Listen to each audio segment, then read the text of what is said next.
Okay, everybody, what we're doing today is we're showing you how to take apart your infinity probes in case you need to clean it, replace a cable, or replace a tip, or whatever you need to do. So, let me show you this. So, basically, the tip does come removable from the handle. Also, the wire is removable from the handle by unscrewing this little bottom piece here. Okay, we can take that out first. Okay, the cable comes apart, it just plugs in. Real simple. The tip will be removable too. So the way we do that is we twist the tip off of the plastic handle, like so. Now, I've seen these little rubber pad grippy things for that help open tight jars. You might want to grab one of those so you get a good grip on this, and then you can twist it, and it'll come out like so.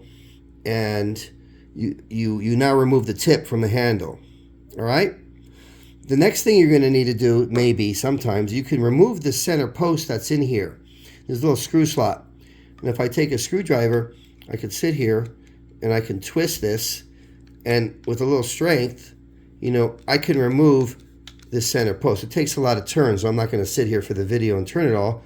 I'm just going to show you one that I've already twisted and turned already, which is this one.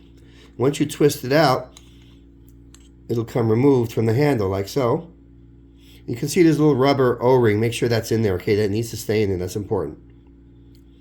But sometimes it can happen where when you take the tip off, the whole shaft will come along with the tip because it's too tight there, and it'll look like this. You need to remove that before you put it back in. Otherwise, you're not going to get it in right.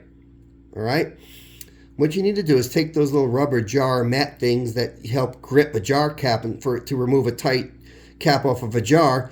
And I would try to grip this piece here and this piece here and twist it, and you should be able to remove the shaft from the probe tip. Okay? You can clean your pieces to make sure there's no gunk or gel or anything on it. And then you can put it back. Make sure that O-ring's in there, into the shaft. And you can screw, there's a little screw slot, the shaft back into the probe handle. Now, this could be tricky, but you can see how I'm doing this, okay? It's going to take a couple turns, but you want to get it all the way in, right? You get it all the way in until it's nice and snug. It's going to take a couple turns. You can see it's starting to go in now, right? But you want to get it all the way in. Otherwise, you're not going to be able to get the plug the probe cable into it. You see how it's going in now? Okay, it's starting to go in. You want to get that all the way in. So, nice and snug. And this is how you want it to look. Okay, that's all the way in there. Nice and snug and tight. And then you can test it because you can feel the cable has got resistance plugging in. So you know you're going to have good connection. Because if that's not all the way in, you're not going to make connection. Screw in the cable. You can now screw your tip in, whichever tip you have. If you have this or the small tip, you can make it work either way. Okay?